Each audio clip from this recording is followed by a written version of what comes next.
Estamos voltando agora, dando continuidade à cerimônia de abertura da SNCT Rural de Telas Abertas. Hoje, como palestrante, temos o Ivair Gontijo. Eu vou falar um breve resumo, né, um pouquinho da vida do Ivair, da história acadêmica dele até ele chegar na NASA, e aí a gente dá, então, o início à fala dele, né, tão esperada por todos aqui, né.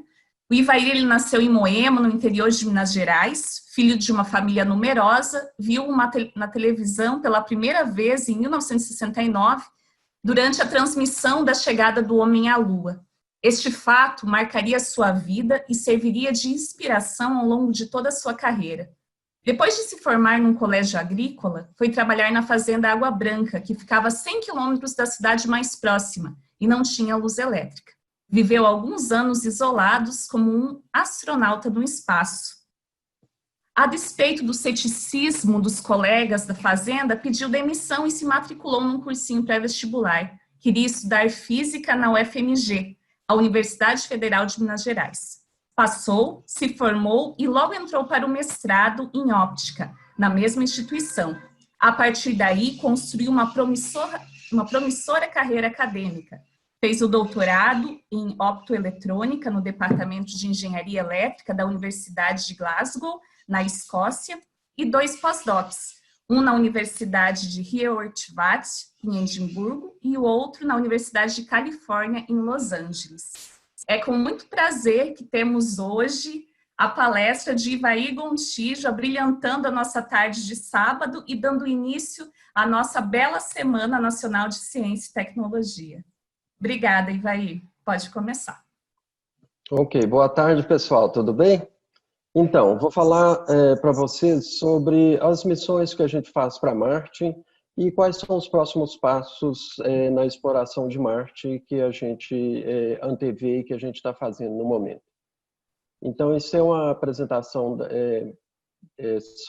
também sobre o JPL, que é o Jet Propulsion Laboratory, onde eu trabalho, na NASA, que fica na região de Los Angeles, na Califórnia.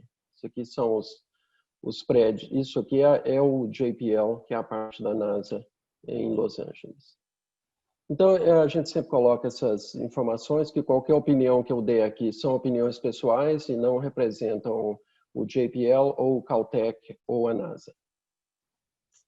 Olha só, os próximos passos na exploração de Marte. Isso aqui é a nossa missão Mars 2020, sendo levada para a plataforma de lançamento. O nosso veículo estava aí dentro, isso é o cone do foguete que estava sendo transportado.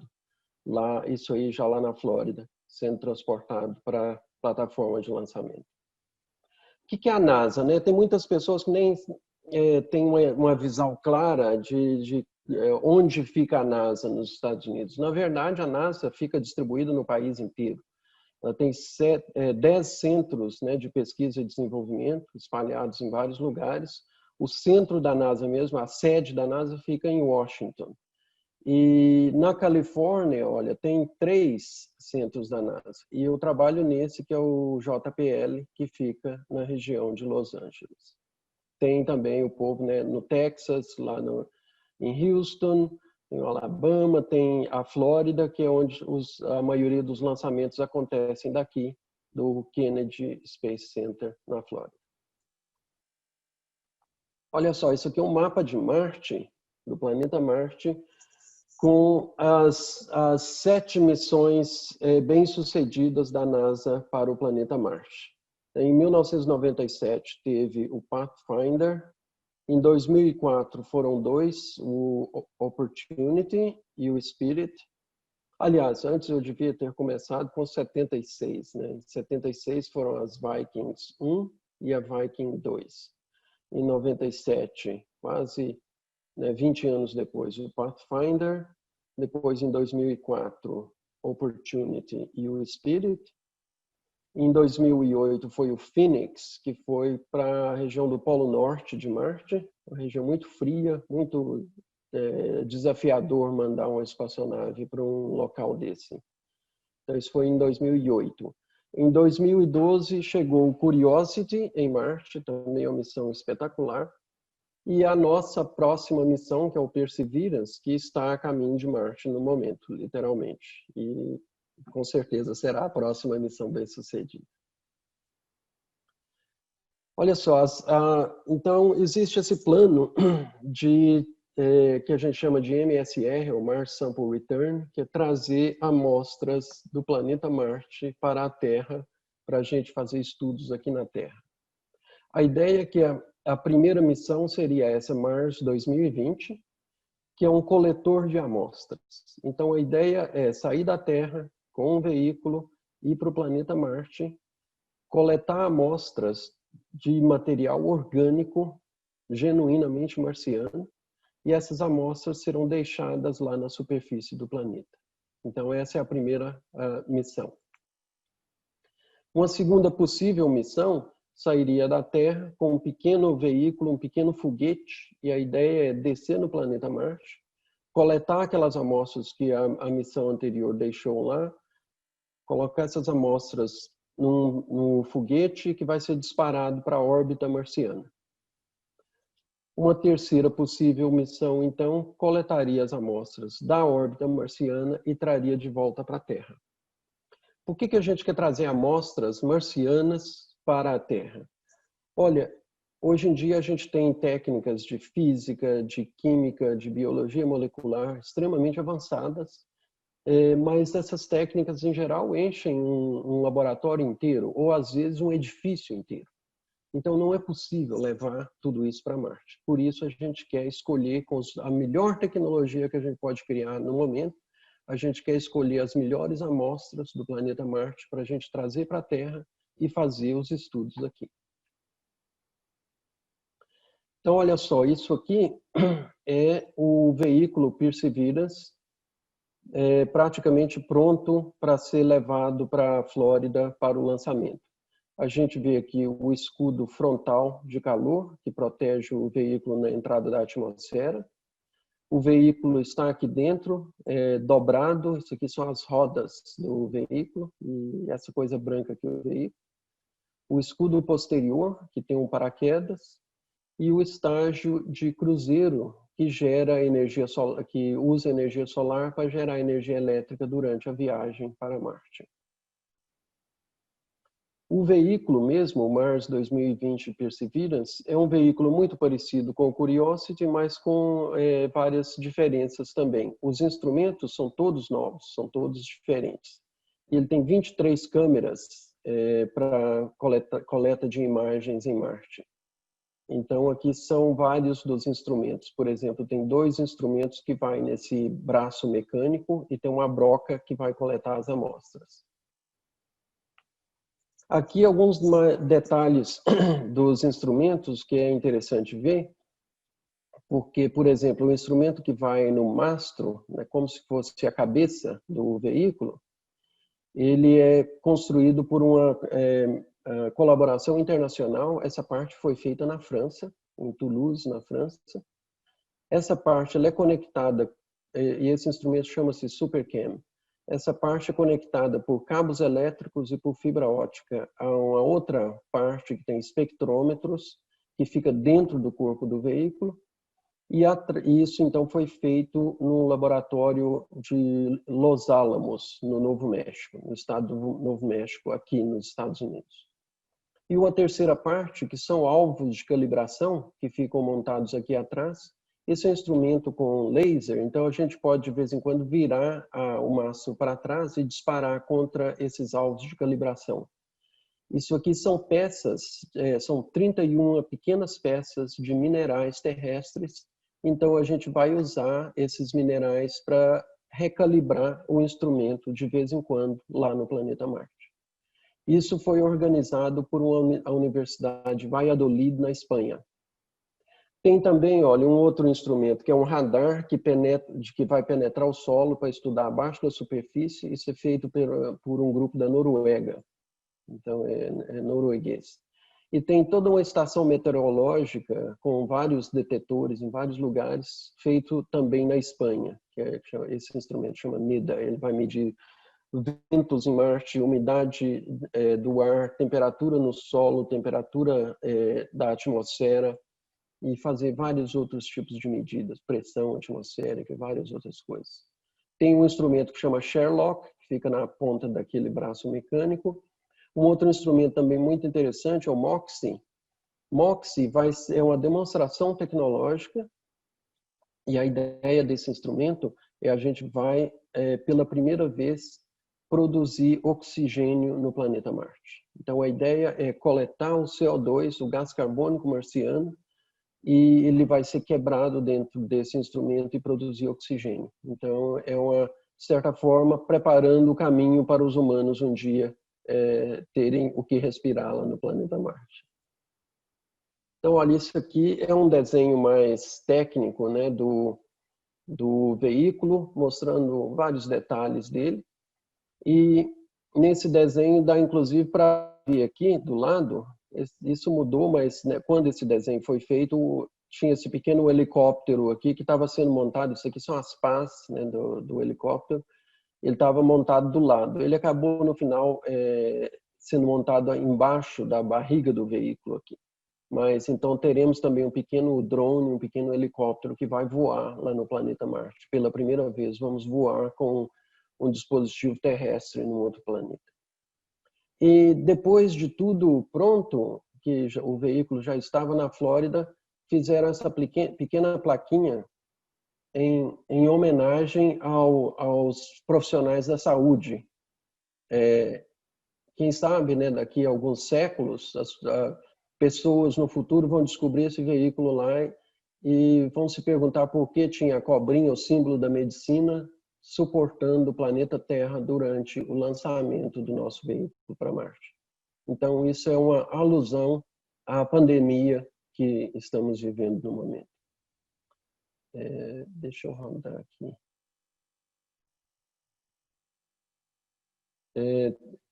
Esse é um modelo do veículo que é interessante ver alguns detalhes sobre ele. Pronto. Então, por exemplo, se a gente quer ver o instrumento SuperCam, ele nos mostra um instrumento que fica aqui, fica lá dentro, e outra parte fica lá atrás. Mas o que eu quero mostrar para vocês aqui é...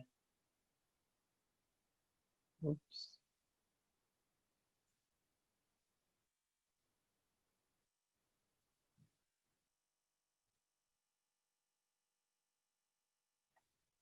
Chips.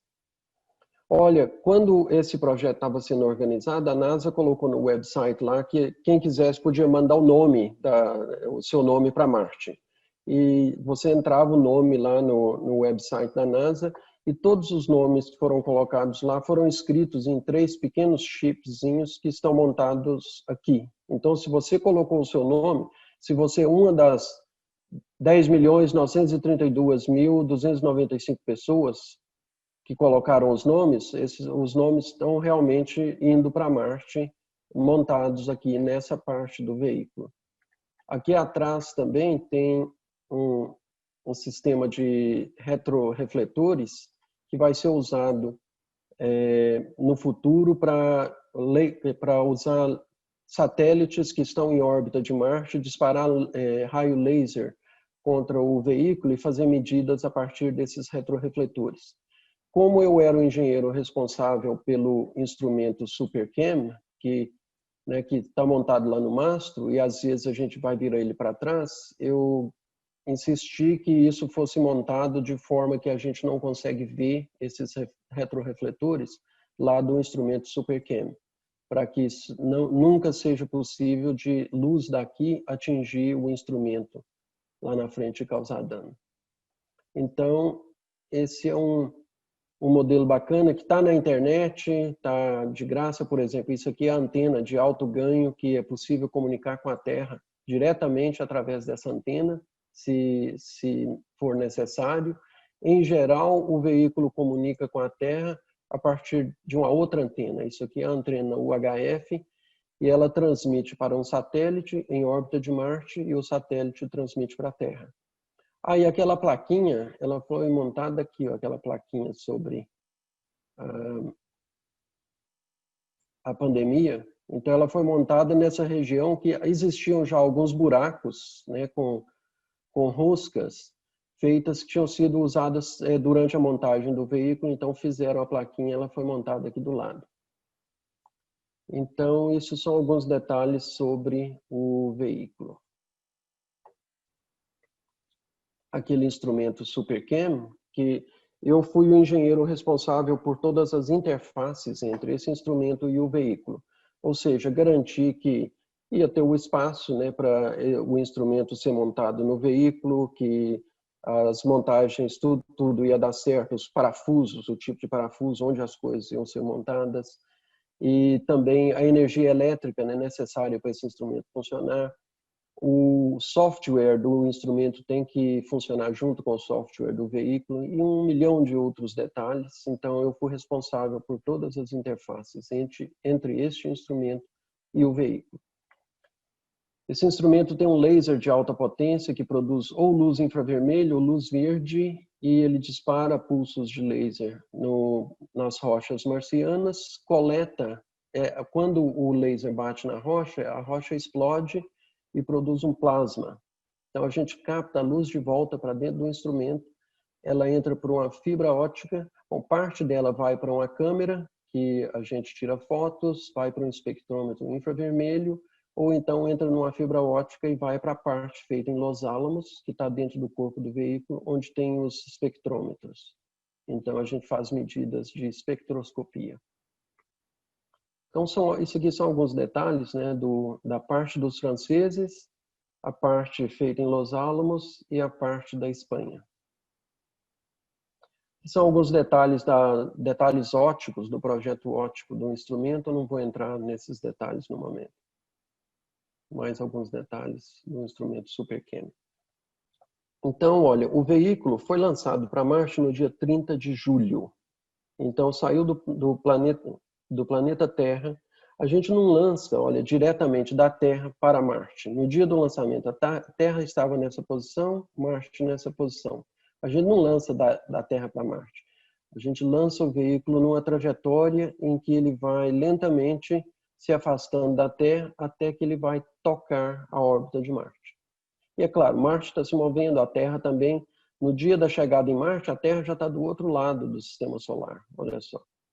Então, olha, esse TCM1 aqui é Trajectory Correction Maneuver, é uma manobra de correção da trajetória. Isso foi feito 15 dias depois do lançamento, foi ajustado um pouquinho a trajetória do veículo.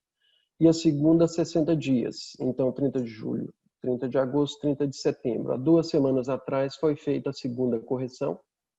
E agora nós estamos mais ou menos nessa posição aqui, em torno aqui, e a Terra e o planeta Marte por aqui. Então, estamos mais ou menos na metade do caminho no momento.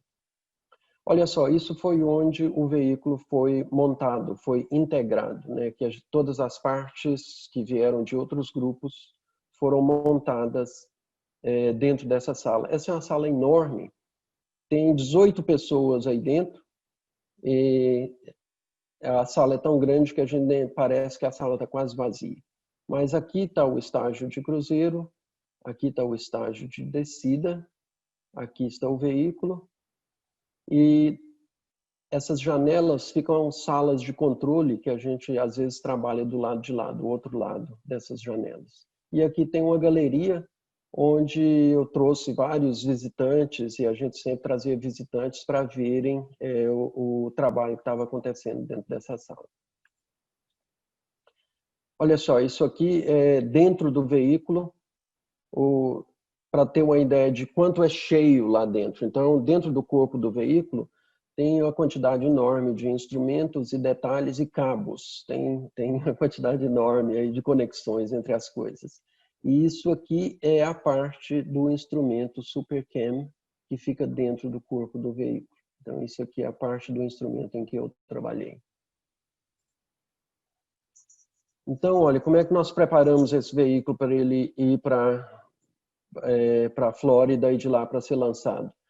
Foi montada uma webcam dentro daquela sala enorme, e essa webcam olhando diretamente para o nosso veículo lá. Então, esse aqui é o veículo onde estava sendo montado. E nesse dia eu estava do outro lado, lá nas salas de controle, e pedi para que tirassem essa foto para ficar para a história de que eu participei lá desse dia.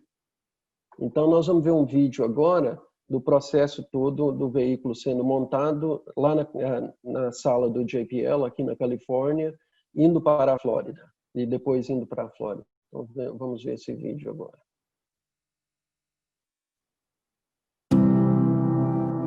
Então, isso é dentro daquela sala. Instrumento super pequeno.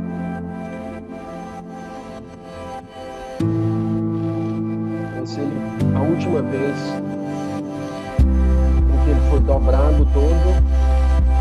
Trocaram as rodas, colocaram as rodas mesmo de novo. Ele empacotando.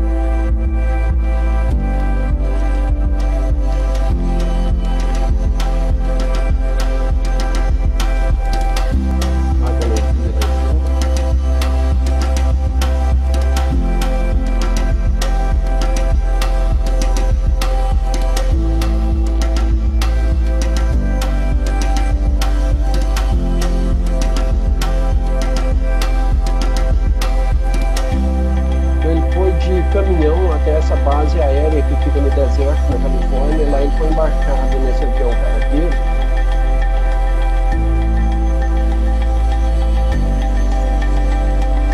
Fecharam a freeway aqui para esse transporte entre o JPL e essa base aérea.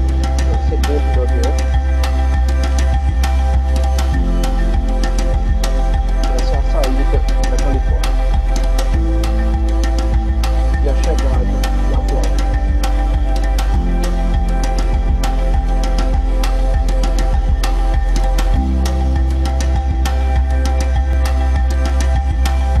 Isso aí agora é lá nas salas de integração na Flórida, onde o veículo foi de novo montado com a estrada de distância.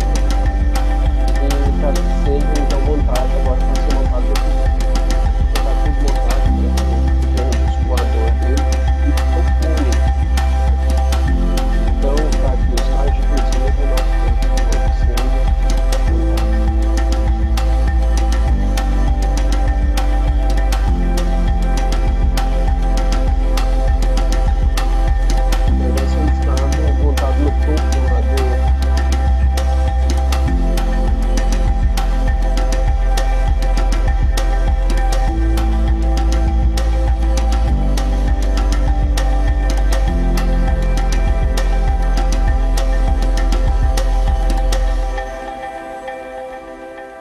Facinho, né? Então, olha, o lançamento, como eu disse, o lançamento aconteceu no dia 30 de julho de 2020 e foi um lançamento histórico, né, por muitos motivos. O primeiro é que foi a primeira vez que nós lançamos durante a pandemia, né? Isso nunca tinha acontecido antes. Isso aqui é as salas lá no quarto andar do edifício onde eu trabalho, e quando a gente sai do elevador, a primeira coisa que a gente via todo dia eram esses dois relógios com a contagem regressiva para o lançamento. Então, nesse dia, faltavam 92 dias, 18 horas, 21 minutos para o lançamento. E isso aqui é a contagem regressiva do pouso em Marte. E as salas, tudo escuro, né? Não tinha ninguém trabalhando já por causa da pandemia. E no website da NASA, todo mundo que entrou lá o nome para ser mandado para Marte, eles fizeram uma coisa muito bacana que a gente podia, inclusive, imprimir um cartão de embarque, como se fosse um embarque num avião, com o nome da pessoa, os detalhes do lançamento. Então, eu vou até fazer um quadro um dia com esse cartão de embarque. Então, olha, isso aqui é o foguete que é usado para o lançamento. Na verdade, não é um foguete, são 6. Tem 4 foguetes de combustível sólido. E vocês vão ouvir muito no vídeo lá o sujeito falando sobre SRB, que é o Solid Rocket Boosters. São esses 4 foguetes de combustível sólido. Eles estão presos no Atlas, que é um outro foguete. Esse é um foguete de combustível líquido, Atlas. E o motor mesmo do foguete, que vocês vão ouvir também no vídeo, o narrador falando sobre RD-180 Engine. Na verdade, é um foguete russo, que usado no lançamento. E o segundo estágio do nosso foguete de combustível líquido também, que é o Centauro. O Centauro vai dentro daquele cone do foguete. E no topo do Centauro é que vai o nosso pequeno veículo lá dentro, montado dentro de tudo isso. Então agora nós vamos ver um vídeo do lançamento. Tem muitos vídeos do lançamento na internet, mas esse aqui é um vídeo bacana porque é diferente, porque são feitos com as câmeras dentro do foguete. São várias câmeras diferentes, então a gente vai ver os detalhes vistos lá do foguete mesmo. Então olha, só a câmera olhando para baixo. Zero. Release. Em 5 segundos o foguete cruza a torre de lançamento completamente, olha só.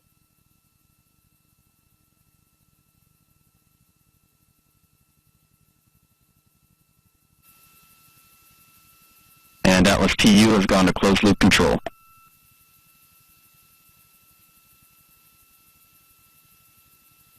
Olha a sombra do jato do foguete. Coming up on 30 seconds into flight, the RD-180 is throttling down as expected. Engine response looks good. Então isso é a sombra do jato do foguete.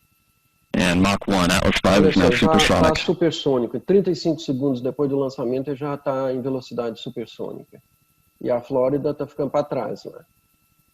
And passing 45 seconds into flight, vehicle is now passing through max Q, maximum dynamic pressure. Então o veículo está passando pelo ponto de máxima pressão contra o cone do foguete no momento.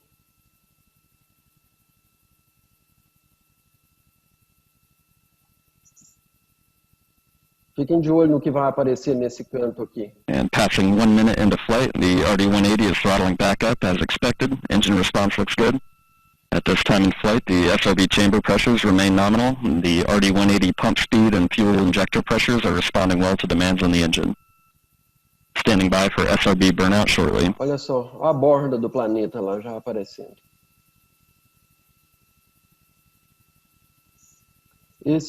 And we have burnout on all 4 SRBs. Burnout pressure signatures look good. Standing by for SRB jettison shortly. Nesse início, olha, já está acabando o combustível deles, então eles vão se separar.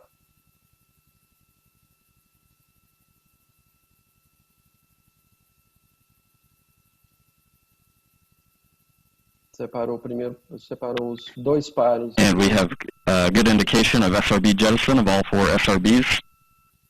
And the vehicle has gone to closed loop guidance. Como é pequenininha a camada de atmosfera na Terra.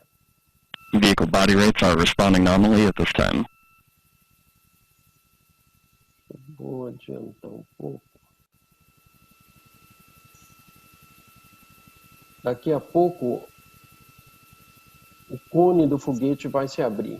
Então o cone do foguete, as 2 partes vão se And just past 3 minutes into flight, the RD-180 is now throttling to maintain a constant 2.5 G acceleration limit for payload fairing jettison. Então, olha, Engine response and vehicle acceleration look good. 2,5 vezes a aceleração da gravidade da Terra, 2,5 G. E preparando para a abertura do cone. Então, olha só. Olha o cone do foguete separando. And we have good indication of payload fairing jettison and Centaur forward load reactor deck jettison. Então o foguete Atlas continua agora queimando combustível sólido. And the RD-180 is throttling back up to attain a 4.6 G acceleration.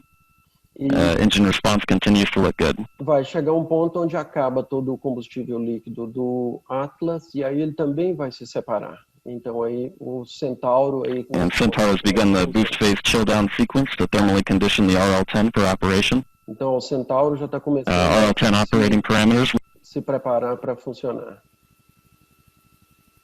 Então olha, agora é a câmera vista, isso aqui lá em... Aqui And we have BECO booster engine cutoff, standing by for stage o separation. Atlas e isso aqui é o motor do Centauro. Então olha, o Atlas separando. And we have good indication of Atlas Centaur separation. Então agora o Centauro, agora que está funcionando, o outro foguete de combustível sólido. And we have MES-1.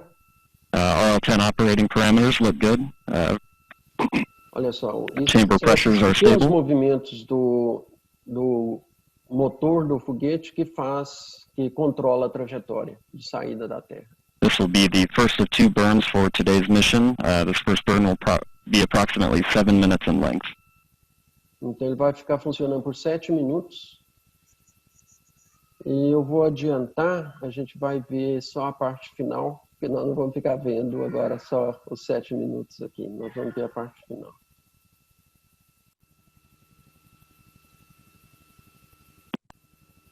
Na parte final, o que vai acontecer é que termina também o combustível do Centauro e aí nós vamos separar dele também. Então, ó, isso aqui são os painéis solares e isso aqui é o nosso... And we have successful separation of Mars 2020 with the Perseverance rover. Então, nesse ponto, termina o processo do lançamento. E o Centauro para de girar, que ele já tinha colocado o nosso veículo em rotação, ele vai girando a 2,5 RPM, 2,5 rotações por minuto. Então ele vai para Marte assim. E olha como o espaço é escuro. Tem muito pouca reflexão de luz lá, então é tudo escuro. Então o nosso veículo daí para frente agora é a mão invisível do Newton, né, a primeira lei da inércia de Newton, que nos leva para Marte. Está em movimento, vai continuar em movimento. Se não houver em linha reta, se não houver uma outra força atuando. Então, olha, vamos ver onde é que está o veículo no momento. Isso aqui é uma simulação, eu vou sair um pouco aqui. Isso é uma simulação do sistema solar.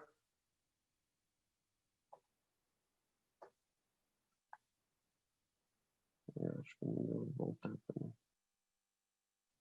a apresentação.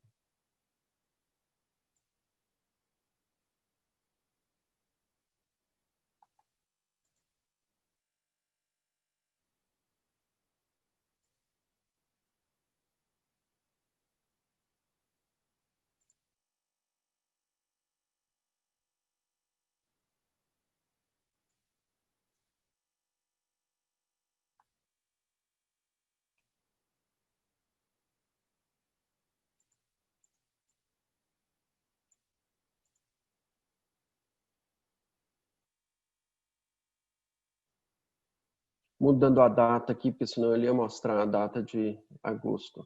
Então, olha só. A Terra está girando em sua órbita aqui, o planeta Marte girando em sua órbita lá. Lembra que durante o lançamento que eu mostrei antes, a Terra estava um pouco atrás de Marte, só que a Terra dá uma volta em torno do Sol em 365 dias. Marte gasta 687 dias para dar uma volta em torno do Sol. Então a Terra anda bem mais rápido do que Marte. E no momento a Terra está praticamente ultrapassando o planeta Marte, olha. Marte está em oposição, que a gente chama. Por quê? Porque ele está na direção oposta do Sol. Então, quando o Sol se põe, Marte está nascendo. Marte é aquela estrela alaranjada que a gente pode ver à noite esses dias no céu. E ele está muito brilhante esses dias porque está nessa situação de aproximação da Terra, né? E em oposição. E essa coisa aqui no meio é o nosso veículo. Então, o Mars 2020, o veículo Perseverance, ele está a caminho de Marte, mais ou menos na metade do caminho entre nós e o planeta Marte no momento. E ele vai se encontrar com Marte no dia 18 de fevereiro, mais ou menos por aqui. Quando Marte estiver passando pela órbita dele lá, o nosso veículo também vai estar tocando a órbita de Marte. E a Terra já vai estar cá na frente, mais ou menos por aqui.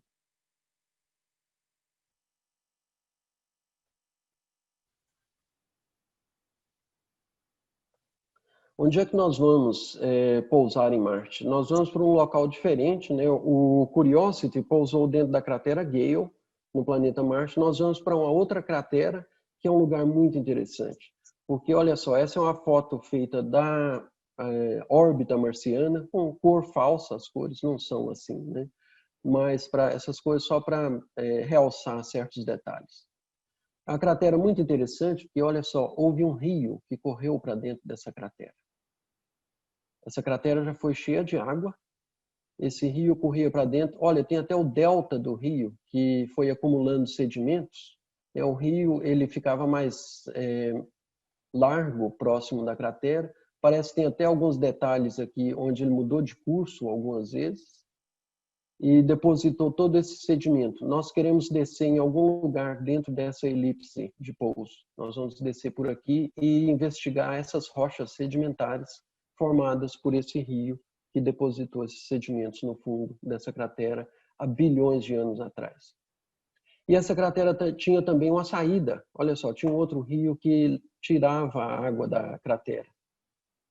Então, é um sistema lacustre, que a gente chama, com rios trazendo água e um outro rio levando água da cratera. Então, um local muito interessante, muito parecido, de certa forma, com a Terra. Nós vamos ver agora um outro vídeo sobre uma visão geral dessa missão.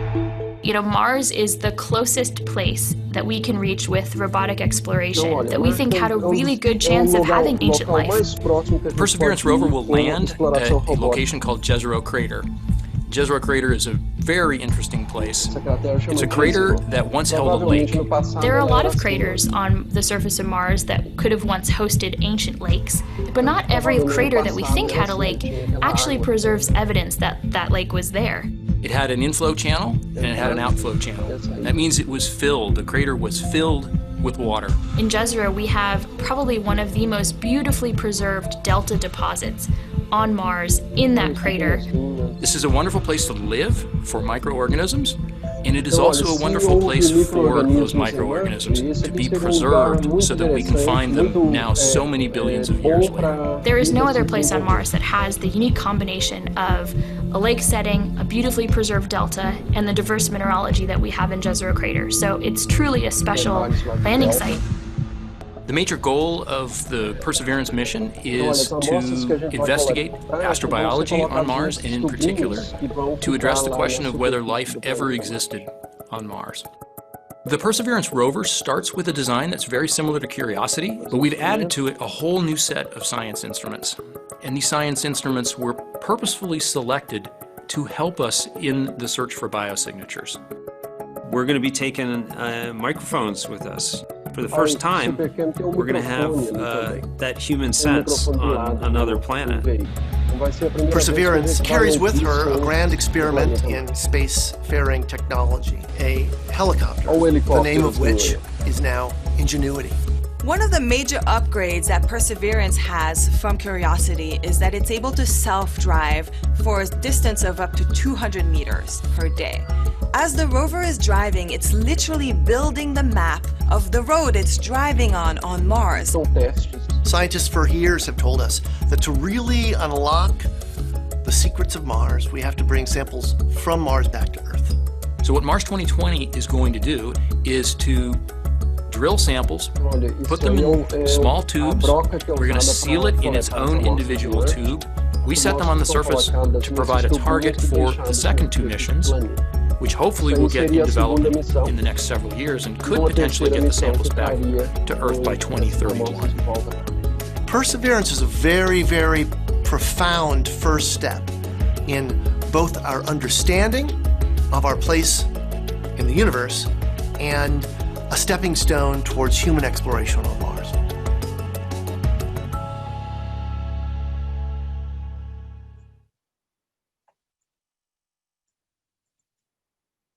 Então, olha, os próximos passos para a missão Mars 2020, né, no momento ele está literalmente a caminho de Marte, ele vai pousar em Marte no dia 18 de fevereiro de 2021, e a ideia agora é seguir o carbono. Então, nós vamos procurar os melhores minerais marcianos contendo compostos orgânicos. Nós vamos coletar amostras desses materiais que vão ser colocados em pequenos tubos metálicos para serem trazidos de volta para a Terra no futuro. Então, a ideia é procurar sinais de vida microbiana que possa ter existido no passado distante, lá dentro da cratera Gale. Com isso também, nós vamos demonstrar, então, toda uma viagem de ida e de volta, né, quando essas amostras chegarem à Terra. Vamos também demonstrar a produção de oxigênio no planeta Marte com o instrumento MOXIE. Vamos voar pela primeira vez num outro planeta com um pequeno helicóptero. De certa forma, então, estamos preparando o caminho, né, para a futura chegada de seres humanos no planeta Marte. Então, é isso aí. Se houverem perguntas, eu posso responder algumas perguntas também. Olá, Ivair, agradecemos. Foi maravilhoso, todo mundo ficou muito emocionado ali, vendo que a Terra não é plana. Muito bacana, esse vídeo é um vídeo muito emocionante, né? A gente tem algumas perguntas, e eu vou falar para você, então, tá bom? Karine, Oi? vou pedir, por favor, para o Ivaí tirar o compartilhamento da tela para vocês aparecerem melhor, tá bom? Ah, ótimo. Tudo bem. Então, eu vou fazer a primeira pergunta, Ivaí. Ok. O professor, o reitor Ricardo Berbar, ele pergunta: que material orgânico será depositado na superfície marciana na primeira missão? A ideia seria coletá-la posteriormente para detectar atividade biológica? Bom, a ideia é, nós estamos levando esses 8 instrumentos, né, para a gente procurar materiais orgânicos. Material orgânico na superfície mesmo é muito difícil, porque tem muita radiação em Marte, muita luz ultravioleta, então com bilhões de anos, essas moléculas quebram todas. Então a gente vai procurar essas rochas sedimentares, nós vamos perfurar e coletar amostras debaixo da superfície.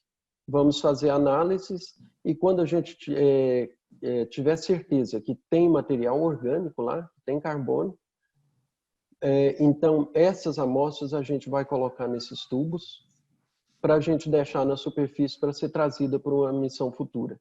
Não dá para fazer tudo de uma vez com uma missão só, muito complexo, muito arriscado, né? Porque, por exemplo, a segunda missão vai ter que levar combustível, né? Vai ter que levar um foguete com combustível para o planeta Marte. Ninguém nunca fez isso, né? E principalmente entrar na atmosfera marciana com combustível é uma coisa muito arriscada.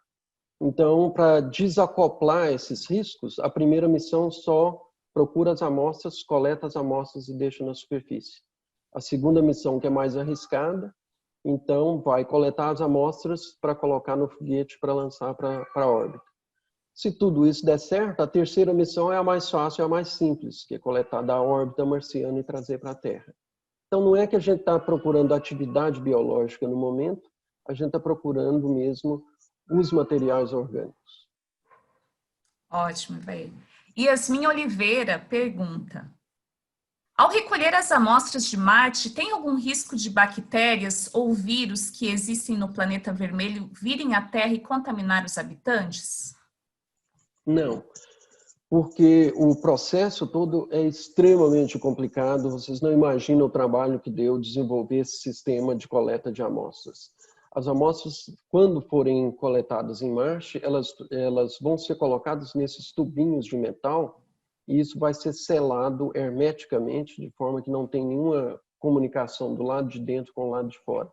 Quando isso for trazido para a Terra, ninguém vai chegar perto dessas amostras. Vão ser um processo todo robotizado, é claro, para estudar essas amostras. E a gente não sabe se tem ou se já teve vida no planeta Marte, né? Se a gente descobrir um dia que existem, por exemplo, bactérias marcianas, genuinamente marcianas, que não fomos nós que levamos para lá numa das missões, isso vai ser uma das maiores descobertas que a humanidade já fez, né? Descobrir se vida se formou também em outro planeta, no nosso sistema solar, vai ser uma mudança enorme se isso acontecer um dia. De qualquer forma que essa pergunta for respondida, se tem ou se já teve vida em Marte, vai ser interessante, né? Se não tiver também, por que não? Por que a vida se formou só na Terra e não em Marte, se for o caso? Então, é uma pergunta muito importante, das perguntas profundas, né, que o ser humano sempre se fez. Então, não existe nenhuma chance de contaminação. Marisa Mendes, ela pergunta: qual é o tempo de resistência do equipamento no planeta?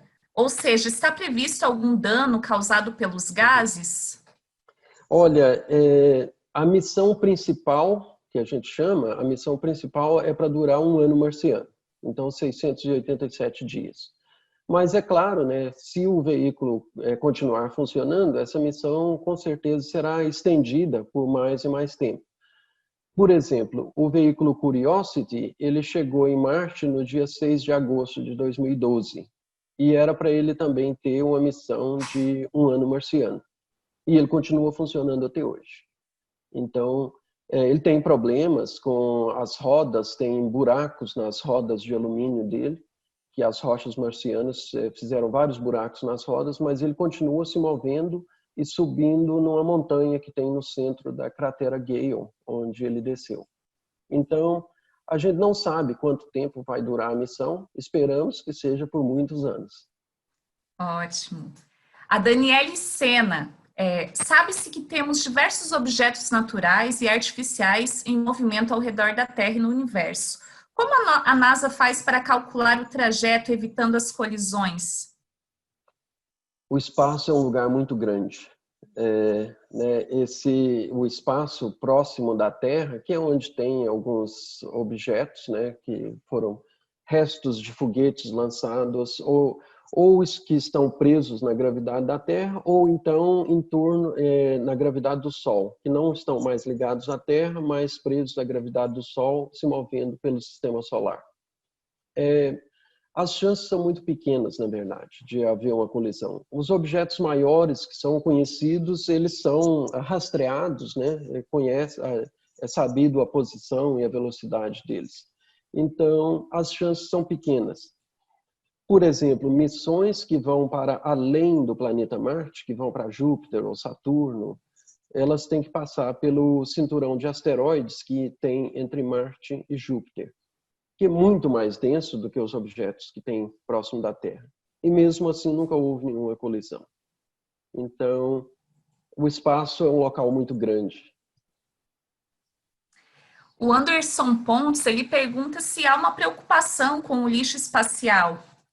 Se tem uma preocupação com esse material. Sim, claro. Todo esse lixo espacial, por exemplo, hoje em dia todos os países que lançam satélites em órbita do planeta Terra assinaram tratados em que eles garantem que o foguete ou o satélite que eles lançaram vai cair de novo, que ele vai entrar na órbita, na atmosfera terrestre e vai se desintegrar durante a descida pela atmosfera terrestre, para que não fique, né, rodando indefinidamente em torno do planeta, não continue aumentando esse lixo espacial, que com certeza é um problema, né, que tem aumentado muito o número de objetos em torno da Terra. Ô, gente, desculpa, tem um gato miando aqui do meu lado. Ah, não tem problema. Aqui também tem, mas ele está quietinho hoje. O Tiago Prego, ele pergunta sobre os seus maiores desafios enquanto pesquisador brasileiro da NASA. E aí eu já aproveito a pergunta do jornalista de astronomia William, agora eu não vou saber pronunciar o sobrenome dele, Torres Bauer, não sei como. O lançamento foi um lindo sucesso, mas ainda aguardamos o pouso, outro grande desafio. Poderia falar um pouco mais sobre? Sim, na verdade eu queria então até compartilhar minha tela de novo, pode ser? Pode ser. Porque... Deixa eu ver uma outra... Olha, os desafios, assim, desafio de trabalhar na NASA, a gente tem gente do mundo inteiro lá, né? Eu trabalho com gente da França, da Espanha, do México, da Argentina, da Romênia, da Alemanha, da Dinamarca, então do mundo inteiro. É muito bom e não tem problema nenhum entre as pessoas, funciona muito bem. E os desafios maiores, né, como chegar num trabalho assim. Então, uma pergunta que as pessoas sempre me fazem é essa: como é que você foi parar na NASA? Isso aí sou eu aos 18 anos de idade, em que eu administrava uma fazenda no norte de Minas, que criava gado Nelore. E isso é o veículo que eu dirigia na fazenda. E essa foto foi tirada no JPL com a cópia do Curiosity. Hoje nenhum aí é marciano não, viu? O da frente sou eu e atrás é a cópia do Curiosity que ficou lá no laboratório, que a gente usa para testar comandos. Então, olha só, o Curiosity é bem parecido com o Perseverance. E entre essas duas fotos, 30 anos se passaram. Então, os desafios é o que aconteceu durante esses 30 anos. E eu, inclusive, escrevi um livro contando essa história, que é esse livro, A Caminho de Marte. E foi muito bacana que esse livro ganhou o prêmio Jabuti de livro de ciências do ano, no ano passado, aí no Brasil. Então, o livro que está à venda, e eu conto toda essa história e todos os desafios que foram, né, até chegar nesse trabalho na NASA, e a minha participação na missão do Curiosity. Então, nesse livro eu falo sobre 3 coisas. Eu falo a minha trajetória desde o interior de Minas até o trabalho na NASA. Eu falo sobre os 25 séculos de conhecimento acumulado em astronomia em geral e sobre o planeta Marte em particular. E também como a gente projeta, constrói, lança e opera um veículo lá no planeta Marte. Porque na missão do Curiosity eu trabalhei no radar que controlou a descida. Então, aqueles últimos 7 minutos, que ficou conhecido até como 7 minutos de terror, eu liderei o grupo que construiu os transmissores e receptores do radar que controlou a descida. Então, a brincadeira era que, olha, se o radar não funcionar, o resto é irrelevante, porque vai virar um monte de ferro velho na superfície do planeta. E custou 2,5 bilhões de dólares. Então, a pressão era enorme. Mas deu tudo certo, e tanto que vamos usar novamente a mesma técnica. Dessa vez eu não trabalhei no radar, eu trabalhei no instrumento, mas vai ser a mesma técnica para descer e pousar na superfície do planeta. Então a gente começa com a interação com a atmosfera marciana, onde a espaçonave vira uma bola de fogo na entrada da atmosfera. Depois ele separa o escudo frontal. Primeiro, um paraquedas é disparado para diminuir a velocidade mais. A segunda etapa é com paraquedas. E a terceira etapa, a gente vai separar desse paraquedas, vai usar o radar para medir a altitude que a gente está do solo e a velocidade de descida. E aí nós vamos descer com retrofoguetes e vamos pousar na superfície do planeta. Então, eu conto essa história toda de como isso foi feito nesse livro. Eu vou parar de compartilhar a tela. Ótimo. Para fechar, Ivaí, eu vou fazer mais 2 perguntas, mas assim, já quero te adiantar, né? Depois você vai ver lá no YouTube. Estão muitas pessoas te dando parabéns, agradecendo, que gostaram muito da sua fala, e várias pessoas já interessadas em conhecer o seu livro. Então, vamos às 2 últimas perguntas.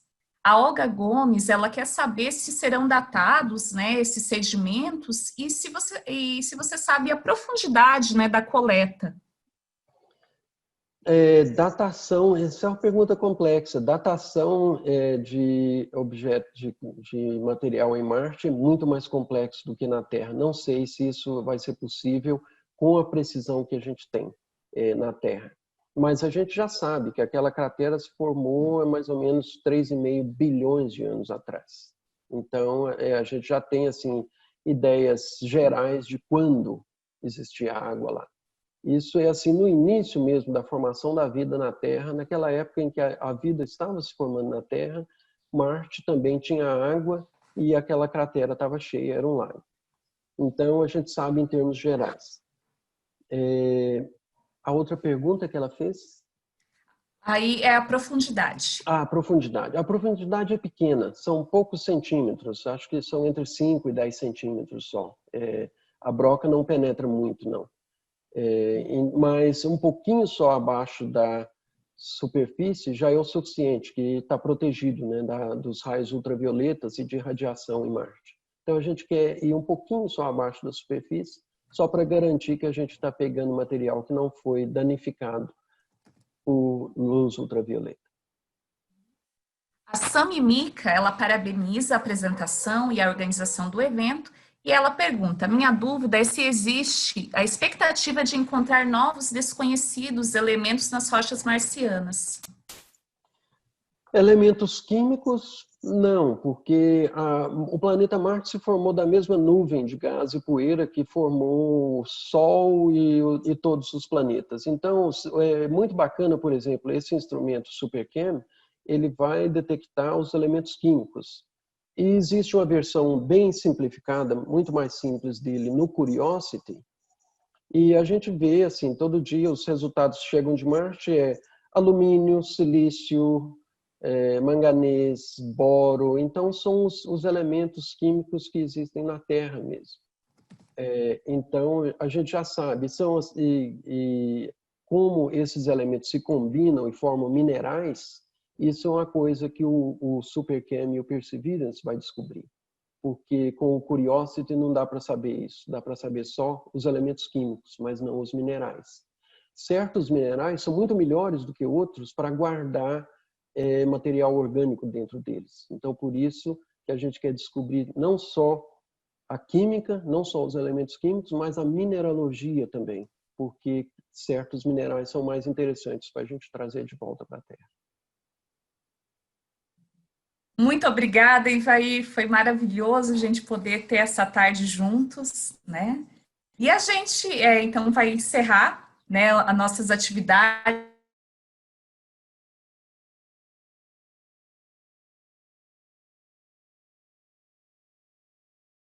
Várias atividades, né, acontecendo durante a semana.